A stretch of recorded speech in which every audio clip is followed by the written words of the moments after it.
Fontana has released a brand new outdoor oven called the Volta. Unlike anything else on the market, it's digitally controlled, cooks with both gas and wood, and has the same amount of cooking space for either fuel type. If that sounds like something you may want to put in your outdoor kitchen, you're in the right place. I'm David Gafford, and here at the Barbecue Lab, Melissa and I test the gear that you want so you can skip the marketing hype and know that you're buying the gear that will do the job for you. Fontana sent us this oven to test and torture here on the channel, but they're not paying us to make this video. Yes, they did send us the oven because it's really difficult to make a video on a product you can't cook on or touch.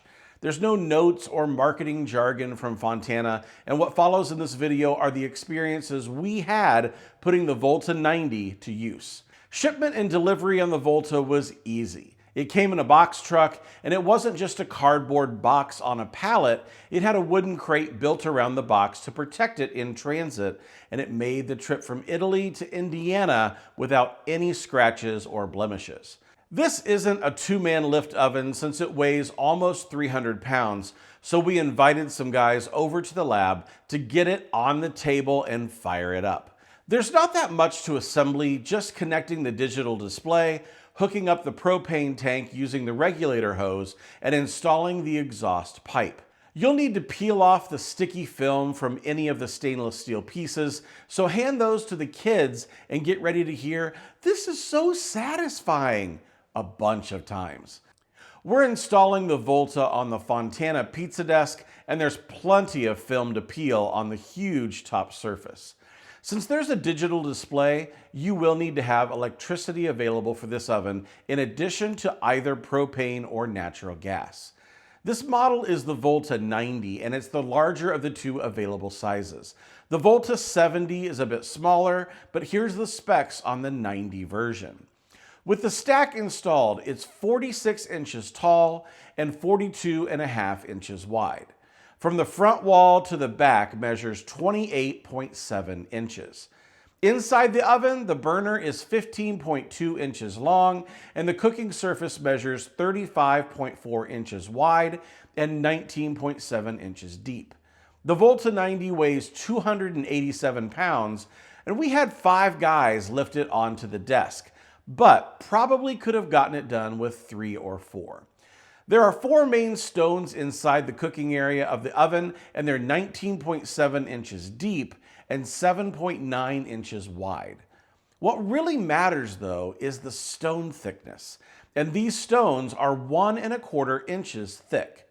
If you're coming from a smaller pizza oven like an Uni or a Gosney style oven, they only have stones that are about 1/3 of this thickness, and the Volta is a refractory stone compared to cordierite in the smaller ovens. These stones take longer to heat, but they'll also retain more heat between pizzas. I would suggest that you plan on at least 30 minutes of warm-up time before you launch a pizza to let the stones gather heat. The feature that had us most excited before we ever lit it up was the digital temperature control. We've tested other gas ovens and wood ovens in the past, but the digital display on most ovens simply reports internal temperature instead of actually controlling that temperature.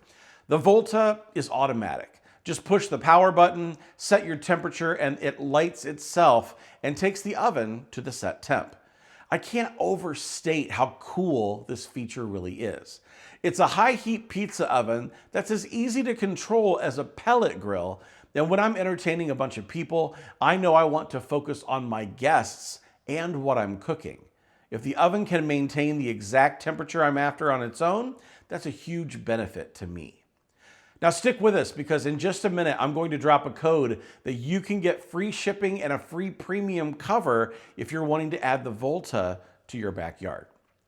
There is a mobile app for the Volta, and you can get notifications and control the oven from your mobile device.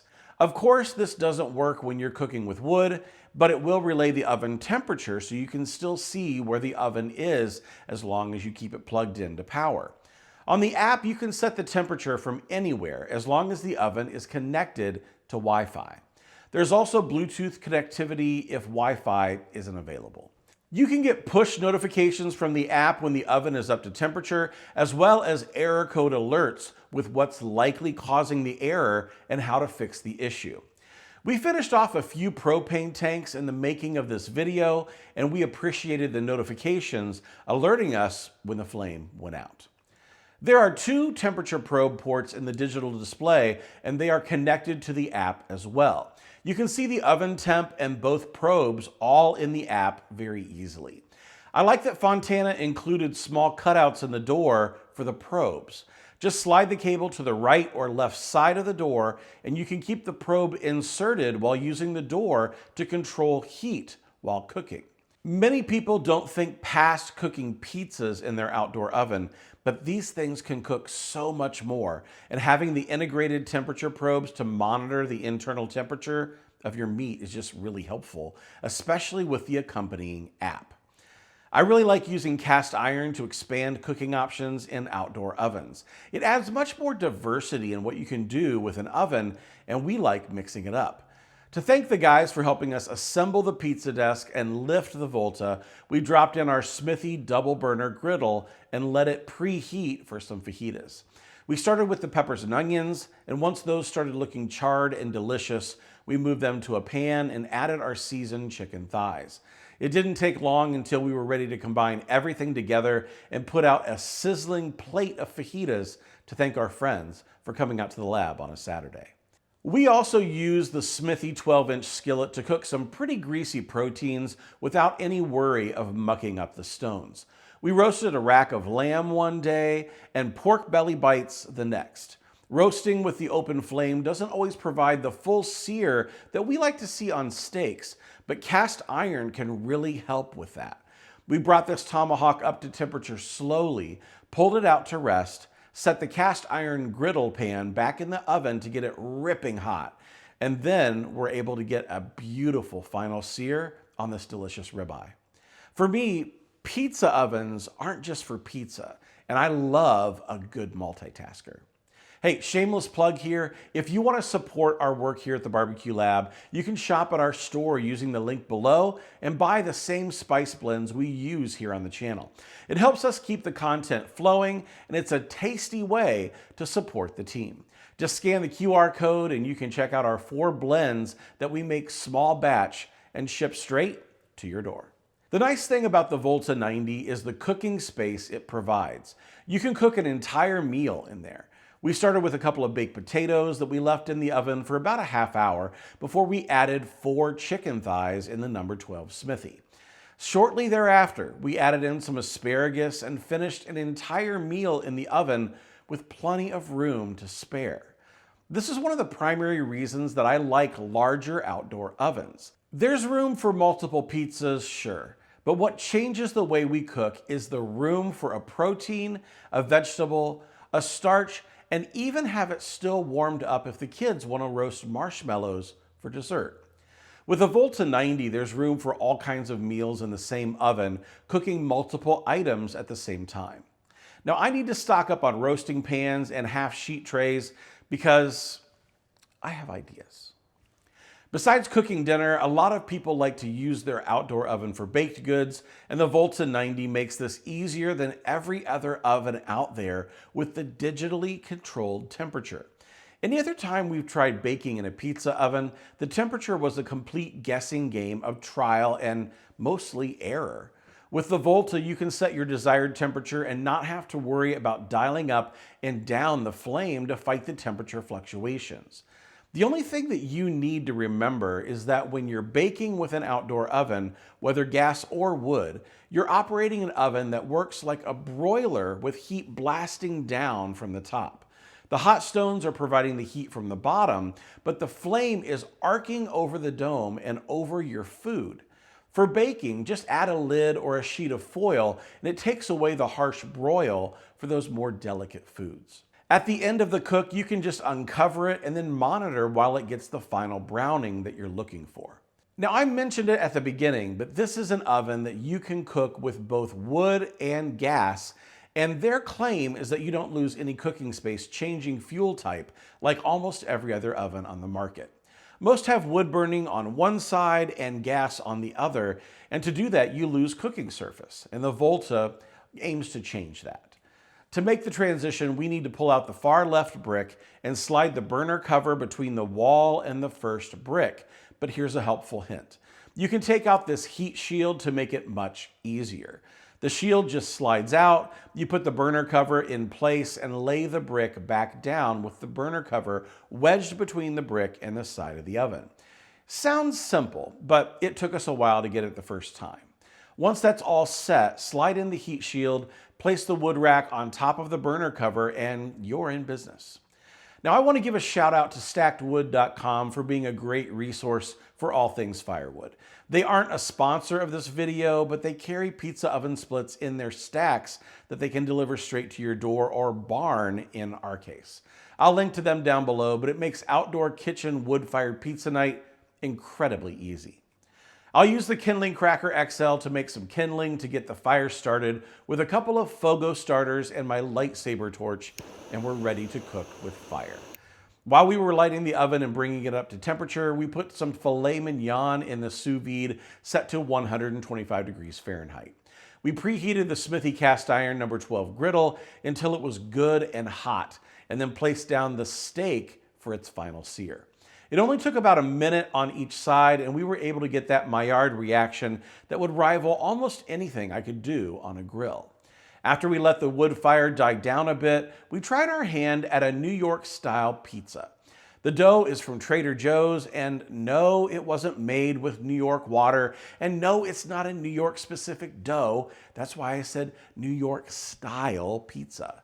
I stretched it out to cover our 16-inch pizza screen, covered it with cheese, since that's how the kids like it, and let it rip.